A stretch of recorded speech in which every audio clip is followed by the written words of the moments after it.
Bruins Beat is brought to you by Prizepicks. And welcome into the Bruins Beat, presented by Prizepicks. Go use that promo code CLNS to get $50 back when you play just $5, and we're presented by CLNS Media. Make sure to go check out all the great content over at CLNS. Subscribe to Bruins Rinkside on YouTube.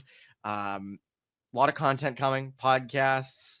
We're doing a redraft today. Maybe we'll do some more redrafts throughout the off season. Who knows? Tell us what you want.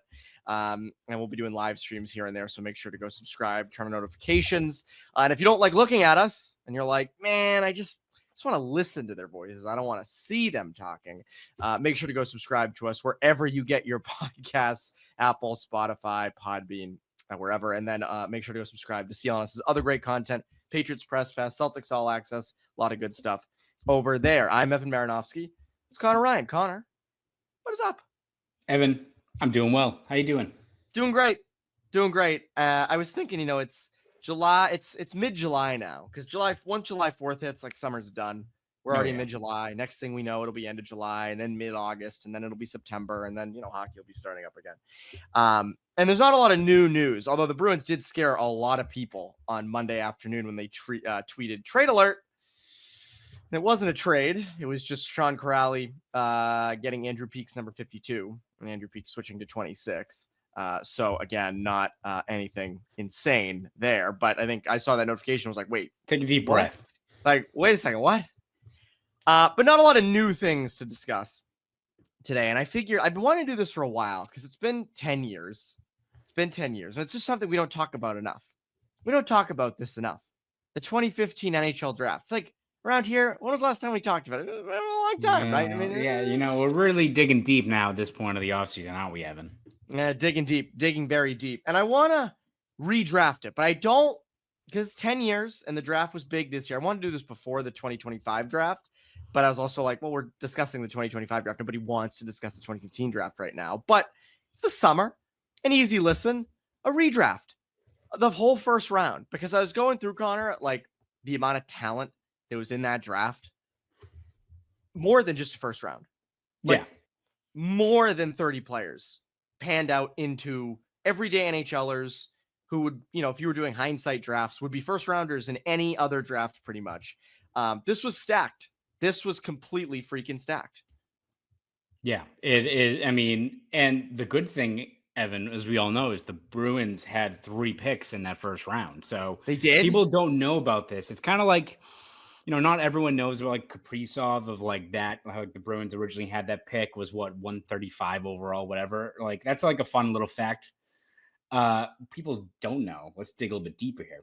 The Bruins had a chance to pick 3 times in arguably the most stacked draft class in years. A generational, beyond the fact you had McDavid at the top, a generational group of players available. What a crop. And they had 3 opportunities. What a crop. And what did they do with it?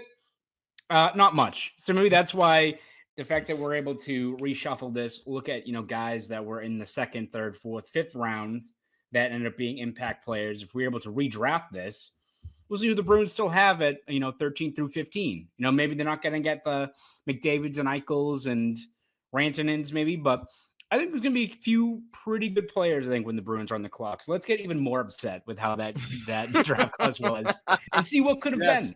Let's do it. Let's get upset. Little just rule for the redraft. This is not based off how they were as prospects at the time.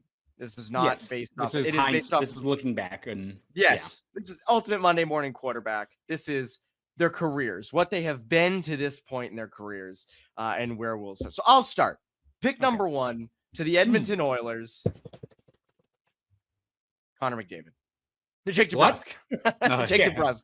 Number 1, Jake DeBrusk to Edmonton. No, it's McDavid. There's no question. There's a lot of, now starts the real questions. There's no question about Connor McDavid. Over 1,000 points in 712 games, multiple hearts, best player in the world, arguably the best player ever, most dominant athlete I've ever seen. Like, he's someone who actually exceeded all the hype he was given, and he was given a lot of hype. So no question, McDavid at number 1. Number 2, Buffalo Sabres, Connor. Who are you taking? So, I mean, there's a lot of really good options. There's like an insane amount of talent on the wing, which we're going to dive into, but I'm sticking with the way it went On the actual draft day, I'm going with Eichel at number 2. I think this guy who wins the Hobie Baker as a 17, 18-year-old. Again, his years in Buffalo, not that great, but I think you look at now where he is in Vegas, a guy who had the most points on a Vegas team that won a Stanley Cup, was a legitimate Hart Trophy candidate this year. I think it's almost like if you're looking at building your whole team, and I think we're in the same boat that you're going to place a premium on legit centers that can play 21, 22 minutes a night. What Eichel is now, big body, 6'2", plays a bunch of minutes, was like a Selke candidate this year, like of just how dominant he was. And I think he even kind of saw it at Four Nations of just how impactful he can be on the ice. That's a guy every single team would want. So again, there's a few of these guys, at the wing that are really tempting, but I'm sticking with Eichel at number 2. I think when he's on his game, which especially look at where he's been with Vegas, I think he's a top 5 center when he's locked in. Yeah, no, I don't disagree with you there. My rankings were a little different. I didn't have Eichel at 2. I had Eichel at more like 4 or 5 range, but he's a legit number 1 center, and that's something that you take every time. Number 3. The Arizona Coyotes, rest in peace. Arizona Coyotes at number 3. I have them going Mikko Rantanen. This was tough. I debated Rantanen versus Marner as who I would take. I think I give the edge to Rantanen, and I hate it. He's 6'4", 215. He always produces. His second full year in the league, 84 points in 81 games. A guy you can put with anybody, and he's going to produce. Wins a Stanley Cup in 21-22 with the Avs. He was a beast in the playoffs for the Stars this past year. Now he's with Dallas long term.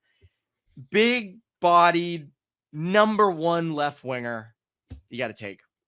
Take. So Rantanen would be my my number 3 pick going to Arizona. Number 4, Toronto. Connor, who do you have going to the Toronto Maple Leafs? And by the way, for those so the first 2 picks were chalk. Rantanen was initially the 10th overall pick. So yeah. And I also agree with you. Like, if you're picking the best winger in this group, I'm doing Rantanen off of. And I think, like most people, you're like, all right. So with Colorado, had McKinnon, had the Landeskog, had Makar, all these guys. Is he a good player? But is he elevated by the cast around him? What he did with Dallas was nuts. Like he's going to be a force. So I agree with you there. 4. I'm apparently pretty boring, but I'm going to stick with Mitch Marner. I think as much as maybe Toronto fans are upset with how just that entire run that he's been with them didn't lead to a title or sustained playoff success. I still think you look at a guy who's a 80, 90, 100-point regular, a guy who's one of the best defensive wingers in the NHL as well. If you're just looking for value at number 4, every single team would love to have a Mitch Marner. Bruins fans are like, we don't want Mitch Marner. Then you'll get his stats and see what he can do in terms of, even strength, power play, penalty kill, and just the variety of ways he impacts the box score. I think he's without a doubt the number 2 wing in this draft class. So I'm sticking with Marner at number 4 to Toronto. Yeah, I'm fine with that. It's funny because Toronto fans now would probably be like, no, we don't want him. And it's like, man, like he's really damn good. 5, the Carolina Hurricanes initially picked Noah Hanifin. I am going to go against that. I'm going to go with Kirill Kaprizov, who was initially drafted 135th overall in the 5th round. Kaprizov took a little while to sort of get going in the NHL, if that makes sense. Like, I think I'm pulling up his stats now. Like, he was in the KHL for a while up until 2020. And then he came here. I mean, second year in the league, 108 points in 81 games, 75 points, 67, 96 points, 75. And then he had 56 and 41 last year. And up until getting hurt, he was legit like Hart Trophy candidate. Phenomenal player, electric, only 28, still has, a lot of good years left. I would go Kirill Kaprizov at number 5. I don't know if that's high, but just given how good he is, I know it's only been 5 years in the NHL. Yeah. I'd still take that. When he's healthy, he's a legit. I think, especially when you look at like the guys who were mentioning him with the Rantanens, the Marners, like I think he's the last wing where I think it's not over exaggerating of like, if he's playing 82 games, he can hit 100 points. Oh, like I think he's one of those offensive talents. So I don't think that's a reach at all at 5. No. And then, so number 6, the New Jersey Devils initially selected Pavel Zacha. I'm going to assume That's not your pick here. So who do you No. have at 6? I'm going with the first D off the board. I'm not going to go Noah Hanifin. I know Bruins fans would have loved to have him. That's why they got all those first-round picks. I'm going to go with Zach Werenski. I think you look at he's been a really productive player for a long time now with Columbus and everything he's done there.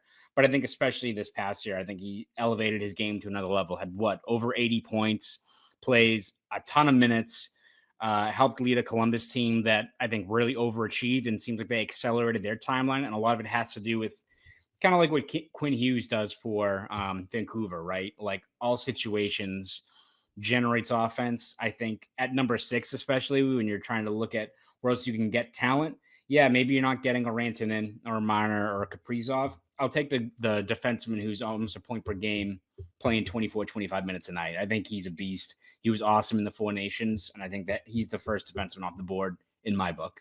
No doubt. No doubt. Werenski, to me, I had him at number 6 ranked as well. Number 7, the Philadelphia Flyers.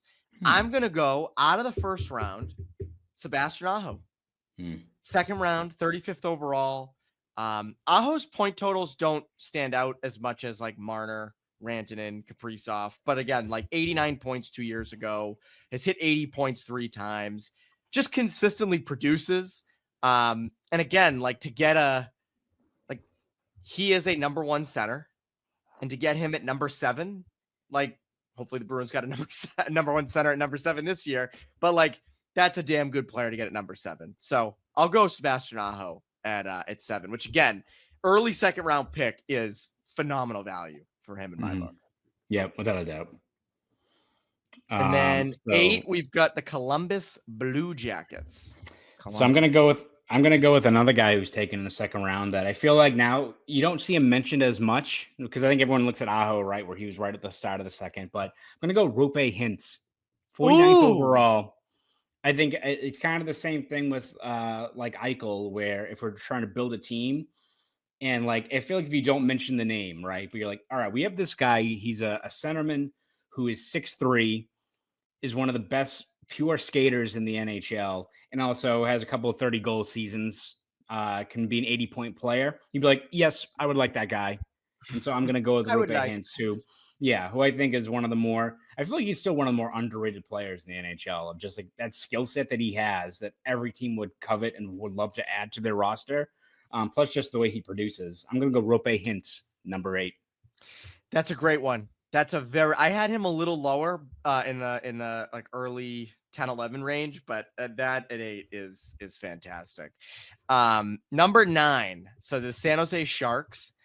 I'm going Kyle Connor. Sorry to trigger people, because again, this was a big name right after the initial 3 you took. He was taken in the real 2015 draft. But Kyle Connor at 9, one of the best left wings in the game, 97 points last year in 82 games, hit 93 points in 21, like consistently produces, can score goals. He's hit over 40 goals twice. I think consistency is the big thing with him. Like, again, like he just always produces, and to get a guy like that who you can stick on your first line, he ended up going, he obviously went 17th overall, but to go at 9 here to San Jose, I think is just, fantastic value. So I'm sorry that he couldn't land to the Bruins at 13 or 14 in my book, but Kyle Connor is to me a top 10 talent from this draft. Yeah. And then number 10, who do you have the Avs taken, Connor? I'm going to go with Joel Eriksson Ek.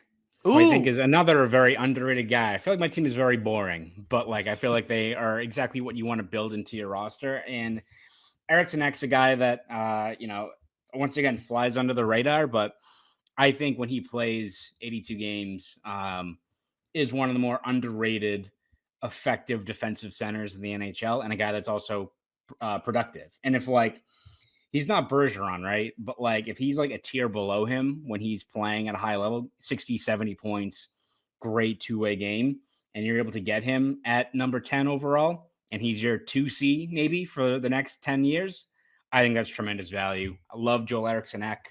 And so he's my pick at number 10. Yeah, I think that's a great one. Again, like you're 100% right. A great two-way guy, a guy that you can rely on for years. The Wild certainly have. Like that's a good solid pick at number 10. And that would be a 10-spot jump for him. He was picked initially at 20 in the first round by the Wild. Number 11 we're on the Florida Panthers. By the way, just to recap, so people know, the top 10 for us right now is McDavid, Eichel, Rantanen, Marner, Kaprizov, Werenski, Aho, Hintz, Connor, Eriksson. So that's our top 10. I'm very curious to see if people think that top 10 should be different, if there should be players in or out of it. Number 11 to me, to the Florida Panthers, I'm going to go back on D. Local kid, Noah Hanifin. I almost feel like, especially early in his career, he didn't, I don't want to say pan out, but there were the expectations were so high. Like those years in Carolina were not anything spectacular. He was well into the minuses. His point totals weren't that high.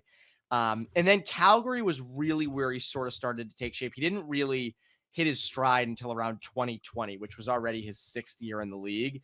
But again, he's turned into a very reliable, steady left shot defenseman, two-way guy, has a little bit of offensive touch, good skater. So like for me, Hanifin's a good top 4 left shot defenseman to get at number 11. It's not, again, did he live up to the hype of being the number 5 pick? I don't know, but he's a valuable asset, and he's someone that if you were picking 11th and you got him, what he ends up becoming, I think you take that every time. Am I crazy for that? No, I don't think so. I think you look at just where his value is, and again, it's the same thing. It's why Bruins fans were, beyond the fact that he's a local guy, went to BC, right? It's from Norwood, I believe. When like they was, tossed out in trade rumors for, of course, he went to Vegas like everyone else. Beyond the him being the kid from Mass, he's just a player that plays 20 plus minutes a night, can give you over a full season, 25, 35 points, a top 4 stalwart. And again, we're looking at value to where they are. If you get a guy like that at 11 overall and you can just pencil him in the lineup and he's going to give you those minutes, you take that, right? I think that's what the priority has to be there. And he's a guy that when he's, is he your franchise number 1 D? No, but if he's like your number 2 or number 3, almost kind of like Hampus Lindholm, that's a good value pick right there. Lindholm was who I was thinking of. Like that's the kind of player that Hanifin is basically is. So again, you're fine with that at number 11.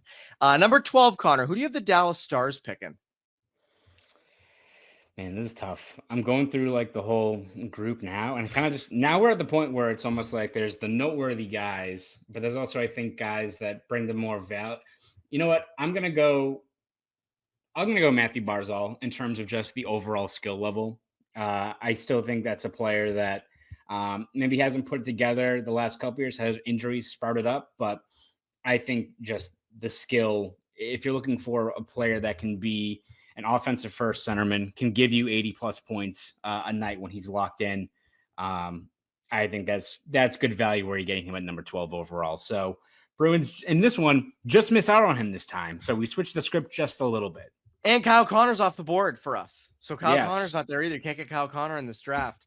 Now we get to the big picks. 13, 14, 15, all Bruins. Before we do that, our friends over at Prizepicks. Prizepicks is the best place to turn your sports knowledge into cash. With millions of members, Prizepicks has made daily fantasy sports accessible to all. Just pick more or less on at least 2 players for a shot to win up to 2,000 times your cash.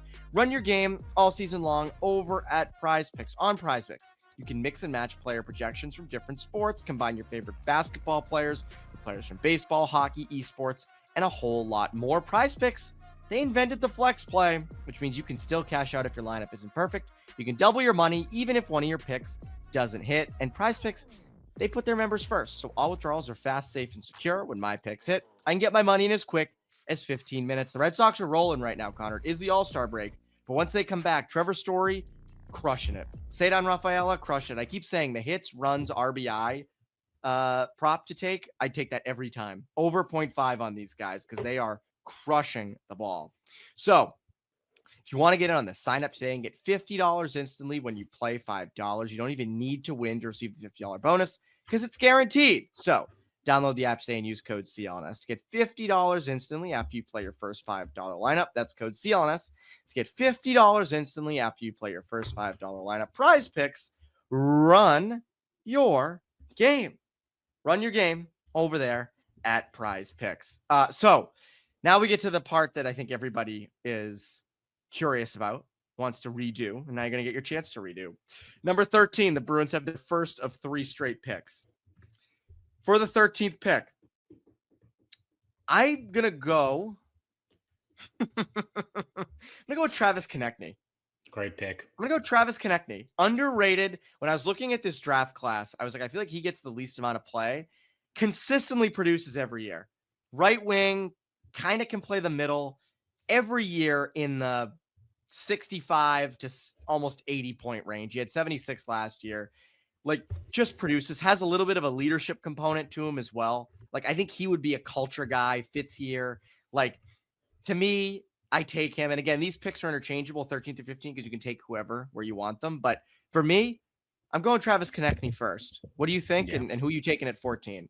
Yeah, I love Konecny. He's a guy, you almost kind of forget that he's like really elevated his offensive ceiling, where he's had 31 goals, 33 goals, only had 24 this past year, but had a career high 76 points.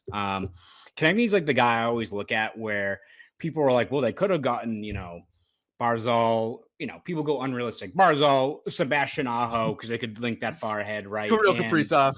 Yeah, like, or 3 like legitimate all-star franchise players. It's almost like if you just got one of those picks and it was someone like Konecny, who now at 28, 29 is like a legit, maybe top line wing.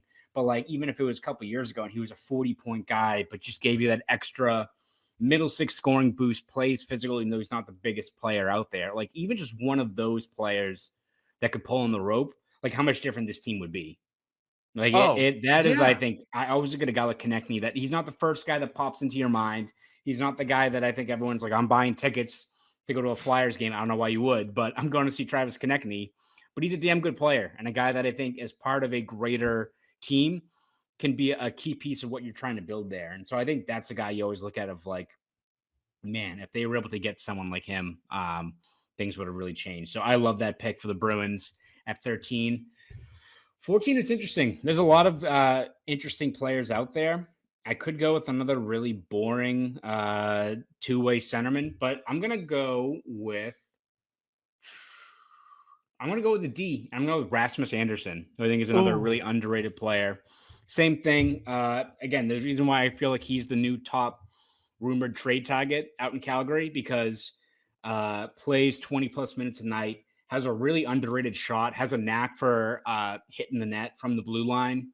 And again, the same thing almost kind of like with Hanifin. Right shot guy with what Andersson brings you. But to have that workload, to be an offensive contributor as well at 14 as a guy that can slot into your top 4 grouping there, I think that's a good value play for the Bruins. It is. That's a great value play. And by the way, I added Andersson in franchise mode, and he's like an incredible skater. He's a guy that I feel like no one really knows all that much about. But if he, like, let's say the Bruins traded for him, you would notice him right away. Of like, he is, I think, one of the more underrated players in terms of just hitting the net. Like, his shots always seem to sail through. And like, doesn't mean that much. Doesn't mean he's going to be a 25 goal scorer from the blue line. But like, just that knack for doing it, just your odds of getting the tips, rebounds, all the stuff that especially this team kind of needs in terms of generating those grade A looks, he would be a tremendous help. So maybe they'll get him this offseason. We'll see. But maybe they'll really find a good way. Player. Yeah, I agree. I like that Andersson pick at 14. That's a good one. 15, the final Bruins pick in a row, and they can't mess this up because this is hindsight. So here, the Bruins nailed all their picks. There's a D I want to go with, but I think it's a little high. Mm-hmm. So I'm not going to do that because you already picked a D. So I'd rather just get 2 forwards out of this. And if you think back, those Bruins teams needed wing depth the most. So I'm going to stick with that. I'm going to go Timo Meier. Okay. I'm going to say Timo Meier with that. I know some people might disagree. Very high point total over the last, since he started playing. Hasn't missed a ton of time outside of 22-23. He got traded that year, so he didn't miss a ton of time. He's never really missed a lot of time. Very reliable, sort of in that, 45 to 70 point range every year. Left shot who can play the right side. Initially the 9th overall pick, so he does slide a little bit here at 15. Fits in your top 6. Fidget top 6. I feel like he's kind of underwhelmed with the Devils the last 2 years, which sort of makes me a little hesitant. But the Devils are the Devils, so I don't know. But I would go Timo Meier here at 15. I'd go Timo Meier. Maybe people disagree with me on two that, legitimate top 6 players and a top 4 D. Not bad. That's a haul. That's a haul. And when these other players get picked, I will say, I considered them for the Bruins at 15. But at 16, now on to the New York Islanders, who initially got Matt Barzal, but Barzal is off the board in our draft here. Who do you have the Islanders taking at 16? Yeah, again, to your point, there's a lot of guys that the Bruins could take that would make a lot of sense. And I look at where the Bruins were in 2015. You got Bergeron, you got Krejci down the middle. How kick-ass would it be if your 3C was a defensive stopper like Anthony Cirelli? I knew you wanted to do that. So that would be my Bruins final pick, but I will do at 16 a guy like Cirelli who, again, has been feels like a top 5 Selke finalist for the last 3, 4, 5 years now. And beyond that, who's kind of like maybe a tier below like Eriksson Ek, but if he's giving you 45, 55, I think he had 60 plus points this past year, or maybe right below 60 points, but what his value brings to a team, 59 points. Yeah. I just think he's a tremendous two-way player, a guy that makes an impact, an unheralded, I think, contributor on why the Tampa Bay Lightning have been so dynamic and so dangerous for years now, is a guy that does the dirty work like him while also landing some punches in the offensive zone. So I'll do Anthony Cirelli at 16 going to the Islanders. Bit of a different player than Mathew Barzal, but I still think a really good, impactful talent there. I like that. That's a good one. It's looking past stats and looking past just offensive ability, and a guy who's a defensive stalwart in Anthony Cirelli. Number 17, Winnipeg Jets. I'm going to go with maybe the most underrated offensive defenseman of the last bunch of years. One of them. Go with Vince Dunn. Vince Dunn. And people might think I'm insane for this. Vince Dunn, Blues legend, won a Stanley Cup in his second full season with them in 2018-19. Had 12 goals and 35 points that year. With Seattle has been really good, points-wise especially. I mean, again, you look back at that 22-23 season, 64 points in 81 games, had 39 last year, always pretty much double-digit goals, good power play good power play one guy, good skater, good skill, all those things. Still only 28 years old. He, to me, would be a great value get at 17 as a guy who maybe he's not your number one defenseman. Maybe he's not taking on your top matchups, but he's producing a lot.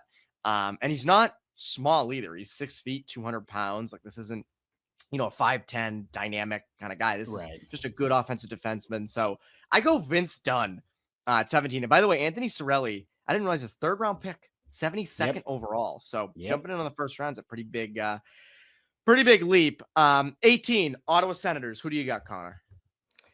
I mean, they could go with a lot of different options there. I know they had Thomas Chabot, who's I think is kind of been whelming, is how I would put Thomas Chabot. He's been whelming. I feel like that was one where very early on, because I think he started off pretty strong and he made the NHL pretty quickly, that people were the Bruins should have gotten him, which if you also got Thomas Chabot, you're probably not getting Charlie McAvoy the next year. So I'm going to do a different D, though. And one I think probably brings a little bit more impact. I'm going to do Vladislav Gavrikov. Good one. Went 159 overall. Big body, physical player. Again, I think you look at just what teams covet now. It's the reason why he just got the bag from the New York Rangers. Not the most dynamic player, but plays a lot of minutes, is physical, is going to be in your top 4 for the next decade. And it's a guy that I think, not to go into the narratives of, what wins the NHL, but that's a guy you can win with. I think Gavrikov, if he's part of your equation. And so, I'm going with him at number 16. I like or 18 that. rather. 18. That's a good pick. 19 to Detroit. There are some options here. I put my own rankings together, and there's still guys above who have not been picked yet. I think I'm going to go Brock Besser here. Ooh, Brock Besser. Just again, a guy you can plug in your top 6. We talked a lot about Besser throughout, lead up to free agency.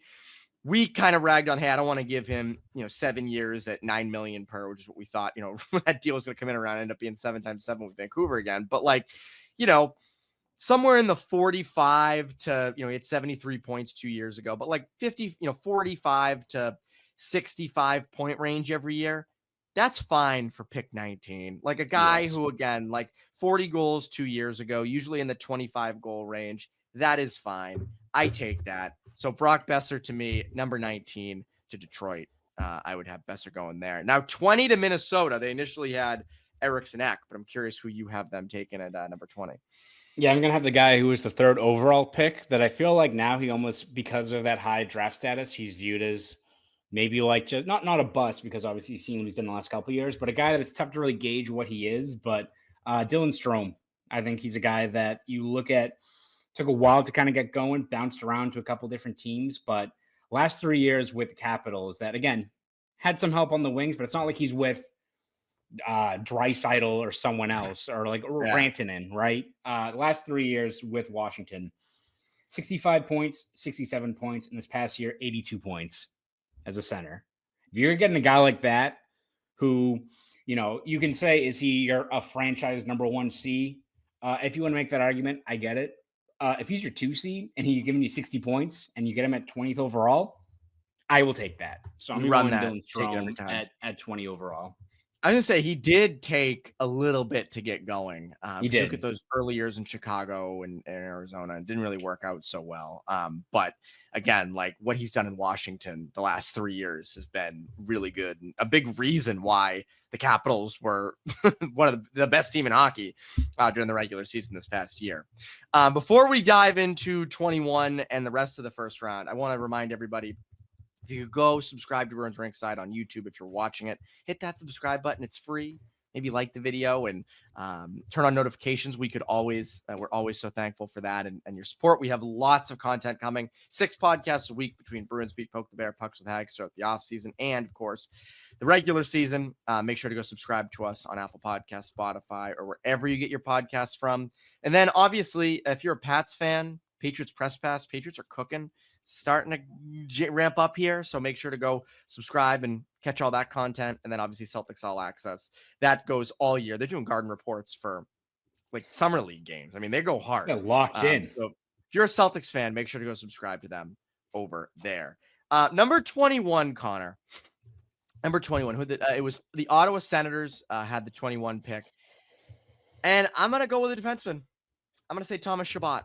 As you were talking about Chabot being, as you used the word, whelming, it is interesting because when he came on his second year, 14 goals and 55 points, he was like the next big thing. It was like, holy crap. And that was that 2018-19 season, that the 15 draft was big because they were missing a top 6 winger.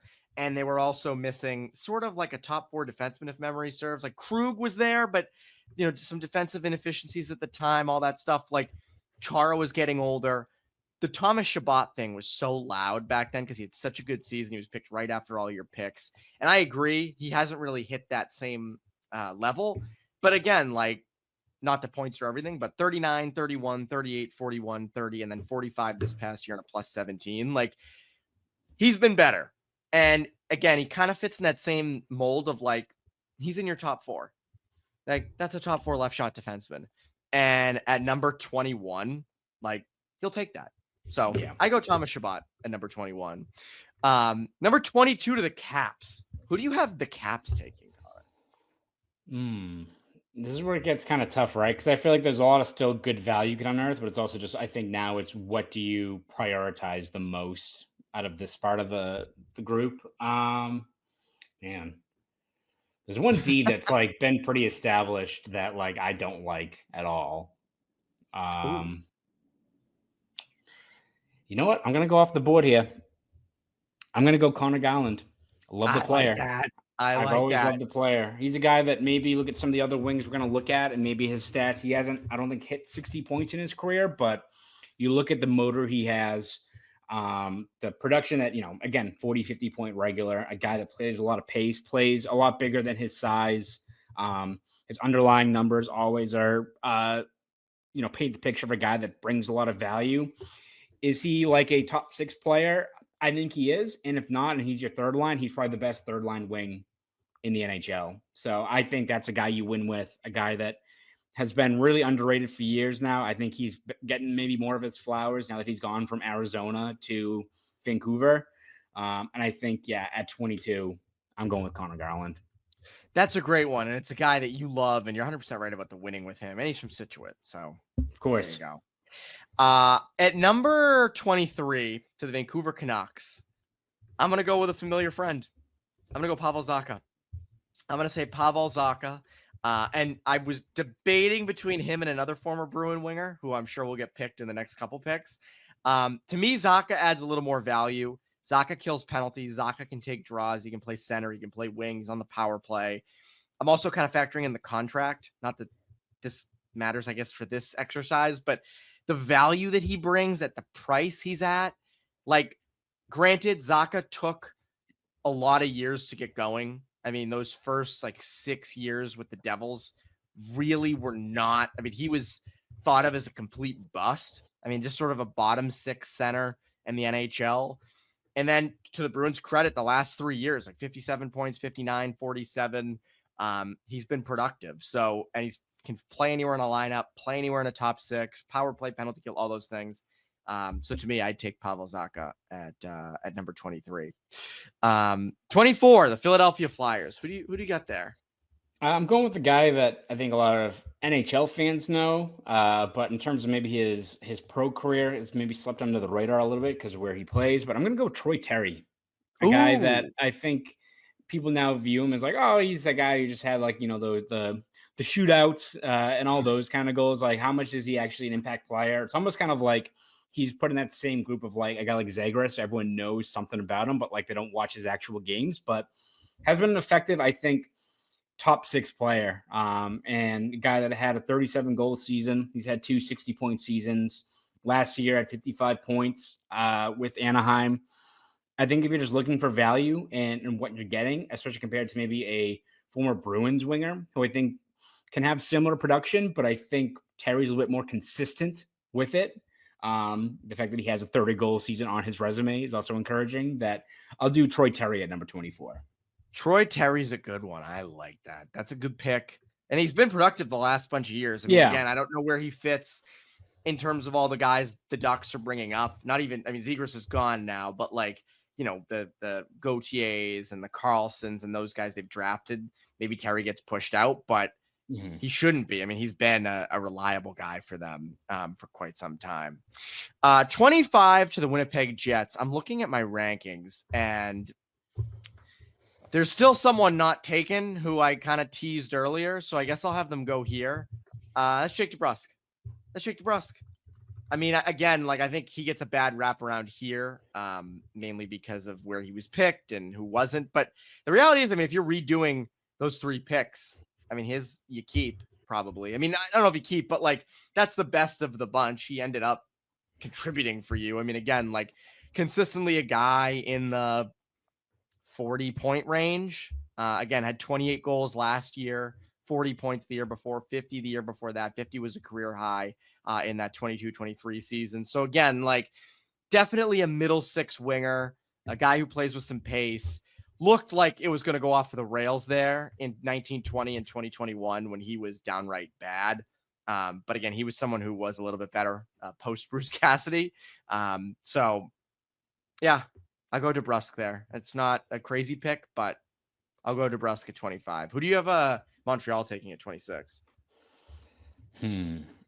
I'm going to go with a guy that I don't think maybe fits Montreal's profile, but I also really like the player for especially where you're getting him in the draft. I'm going with Erik Chernak, who is maybe I think more of a third pairing guy with Tampa Bay, but I think he's a guy you always notice when they're deep in a playoff run. He's, he's only going to give you, I think, 15 to 20 points a season, but is a physical player, absolutely punishes people against the boards. I think it's just, if that's where you're getting a guy at number 26 that's going to play regular minutes, be a pain in the ass to play against, I would take that. So I'm going to go with Erik Chernak as a guy that I think brings a lot more value, especially where that is in the draft. I agree. That's a good one. And I am going to stick with your sentiment at 27 with the Ducks. I'll go Brandon Carlo. So when I was looking back at mock drafts, there were a fair amount that had Brandon Carlo as a late first, which I found funny because, again, he was initially picked 37th overall. So early second round, similar to this year where all the big defensemen went kind of early in the second round. I go Brendan Carlo. Again, not a point guy, reliable second pair defenseman, top PK, late in games, shot blocker, like all those different things. Big guy. I go Brandon Carlo, old friend Brandon Carlo at 27. 28 to the New York Islanders. Now we're kind of really getting down into it. Last 3 picks here. Who do you take it at 28? I'll go with a guy that I'm actually not very high on, but at this point in the draft, you're looking for someone. I'm doing Ivan Provorov. I knew that was who you were talking about earlier. Yeah. I'm always pretty underwhelmed when I see him out there. That new contract he signed with Columbus is awful. Hate it.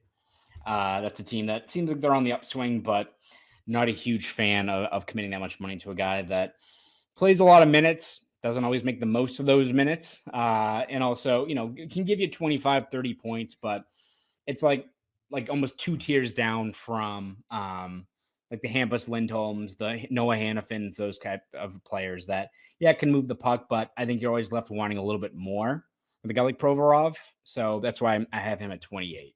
There you So go. I would rather have like a Chernak over that guy. And Chernak has maybe half the points, but I notice Eric Chernak a lot more on the ice than I notice Ivan Provorov. Yeah, no, I'm with you on that. 29, Columbus Blue Jackets. There's one position we have not taken, and that's a goalie. I'm going to go Aiden Hill. I'm going to go Aiden Hill.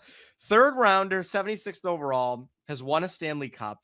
I'm taking Aiden Hill. I think, again, like, is he the best goalie? No, but numbers haven't been horrible. He's been stable with Vegas.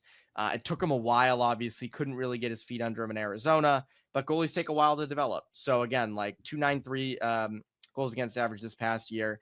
887 is not amazing. Or he only played 11 games this, or I'm looking at the playoffs. Never mind. Yeah. During the season, 906, 247 goals against and save percentage. So again, like won a Stanley Cup in 22-23. I'll take Aiden Hill. At number 29. Good value. And who do you have at 30? Who do you round out the first round with? Zach sent. No, I'm just kidding. Jacob Zaboral. There's a couple of guys that I'm just trying to find someone who you can plug in the lineup. That's going to play regular minutes at this point at 30. I'll do Jonas Siegenthaler. I think he's a guy that plays 16 to 18 minutes, and maybe he's more of a third pairing guy, but has some offensive pop. That's like a guy that it's like the Bruins scooped up, right? And you'll get his numbers, be like, you can make something with a guy like that. I think especially on the third pair, moves the puck really well, has a pretty unique skill set. So I think at 30, good value of where he is. I like that. So just to review, our redraft from 2015, McDavid, Eichel, Rantanen, Marner, Kaprizov, Werenski, Aho, Hintz, Connor, Eriksson, that's the top 10. At 11 is Hanifin, then Barzal, Konecny, Andersson, Meier, Cirelli, Dunn, Gavrikov, Besser, and then that's to 19. And then 20 on is Strome, Shabbat, Garland, Zaka, Terry, DeBrusk, Chernak, Carlo, Provorov, Hill, and Jonas Siegenthaler rounds it out. We did it, Connor. We redrafted the first round. Now it's time to do the second round, and then the third, yes, of course. then the fourth, the fifth, the sixth, the seventh. Yes. But this was fun. I'm glad we did this. I feel like this got a lot of weight off the chest. So for Bruins fans listening, you would have got Travis Konecny, Rasmus Andersson, and Timo Meier. It's a pretty damn good group. Yeah, you're probably winning. I think you're winning a cup in 19, maybe a couple more. But again, you've got before everyone says like, oh, you can't sign them all. Yeah, but when they're on their rookie deals, you're probably winning a cup or two. So you're fine. Konechny's in your top 6. You're probably 2018. Maybe you're not getting Rick Nash. Like I don't know. I forget if they were in the NHL. I mean, like let's say that you swap out John Moore with Rasmus Anderson. No, yeah, like duh. There you go. Yeah. There it is. Not to slander John Moore, by the way. But I would take John Moore podcast. Not to be the Norman Rockwell meme of the guy standing up and saying something, but I would take Rasmus Anderson over John Moore. Crazy. But yeah, I mean, Timo Meier and Konecny would have helped you a lot in your top 6, and you'd be a lot better on the wings. So there is that. That's the redraft of the 2015 draft. Let us know. Comment down below or tweet at us if you thought we had players going too high, too low, if we missed anybody. I was looking through like the draft. I don't think we did. There were some others like Roslovic and Lawson Krause and Anthony Beauvillier, who had, legitimate cases to be drafted. And again, those are nice second rounders as well. So, but let us know. Let us know if we missed anybody. Connor, what can the people look forward to from you over at the Globe and Boston.com? Yeah, we're going to have you covered every step of the way this Bruins offseason going into the 25-26 season.